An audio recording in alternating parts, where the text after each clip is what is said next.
شاب فرنساوي غير من شكله لدرجة ان هو قطع صوابعه ومناخيره وودنه وقال انا اعيش في الكوكب الخطأ ومع الناس الخطأ. يا ترى ايه اللي يخلي شاب وسيم يشوه جسمه؟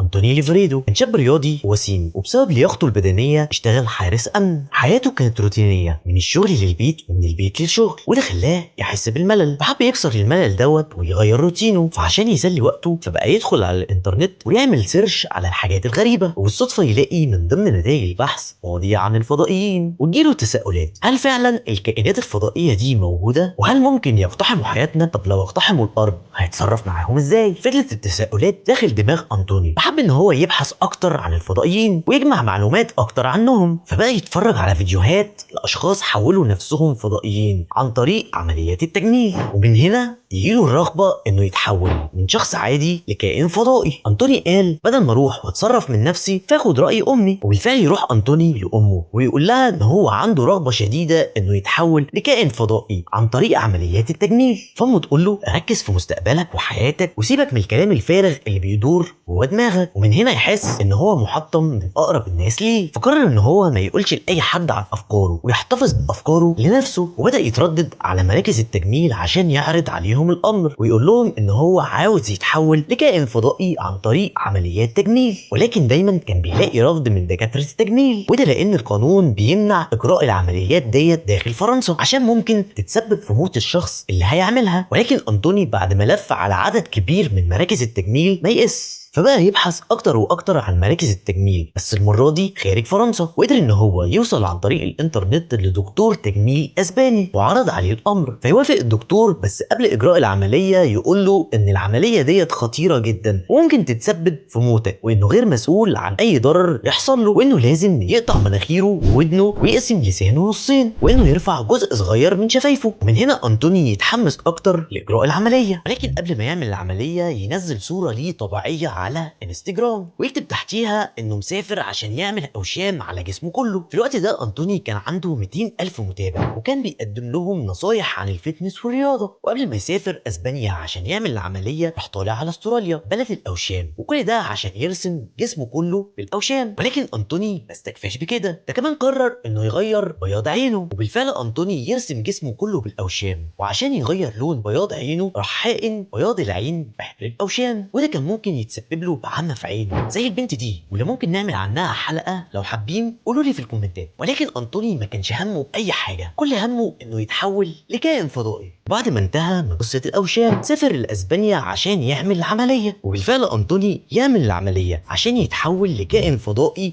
ويبقى وحش بشري. واتقال بعد كده انه عمل عمليات تانية بعد عمليه اسبانيا، ولما رجع من اسبانيا وراح على بلده فرنسا بقى بيتفرج على افلام كتيره للكائنات الفضائيه، وكمان بيتدرب على عاداتهم وتقاليدهم، ازاي بيمشوا وازاي بيطلعوا اصوات معينه، ويقلد حركاتهم وطريقتهم لدرجه ان هو ما بقاش بيتكلم بلغته الاصليه وبقى بيطلع اصوات غريبه، ويحاول يلاقي طريقه يتكلم بيها مع الناس. بس في البدايه الناس كانوا بيخافوا من شكله ومن طريقته، ولما عرفوا قصته بقوا بيتقربوا منه وبيتصوروا معاه، وبقى عنده اكتر من 1,300,000 متابع على انستجرام. وبقت الشركات والبراندات بيتهافتوا عليه عشان يعمل لهم اعلانات. وللاسف امه لما عرفت ان هو بقى مشهور وبقى عنده فلوس كتير فبقت امه بتدعمه لدرجه انها بقت مديره اعماله. وفي يوم انطوني يطلع في فيديو ويقول انه لسه ما حققش حلمه، وانه حقق 43% بس من مشروع تحوله لكائن فضائي. وكل مره كان بيبص في المرايه كان بيحس ان في حاجه ناقصاه، وانه لسه ما وصلش للشكل اللي هو عاوزه، وبقى مهووس اكتر بالفكره لدرجه ان هو كان عاوز يغير جلده لجلد معدني، وده طبعا كان من رابع المستحيلات. ومن افكاره ومعتقداته ان هو هيستخدم الاهرامات كسفينه فضائيه عشان يرحل بيها للفضاء. وبعد فتره من الزمن يفاجئ متابعينه ان هو صبغ لسانه باللون الاخضر. في نفس الوقت انطوني ما استكفاش بكده فقطع كام صباع من صوابعه ورجع لاسبانيا عشان يزرع بعض المعادن في راسه ويغير من شكله. بعدها أنطوني رفع صورة ليه هو والدكتور الأسباني على انستجرام، ويكتب في الكابشن إن هو يشكر الدكتور وبيقول له: لقد كنت سبب في تغيير حياتي من كائن بشري لكائن مميز، والآن أستطيع المشي ورأسي مرفوعة بفضلك. في إحدى تصريحاته قال إنه ما كانش عايش حياته بالطريقة اللي هو عايزها، وكان حابب يعيش حياته بطريقة مختلفة. بيقول كمان وهو عنده 24 سنة سافر استراليا عشان يغير من حياته ويفكر بجدية في مشروع تحوله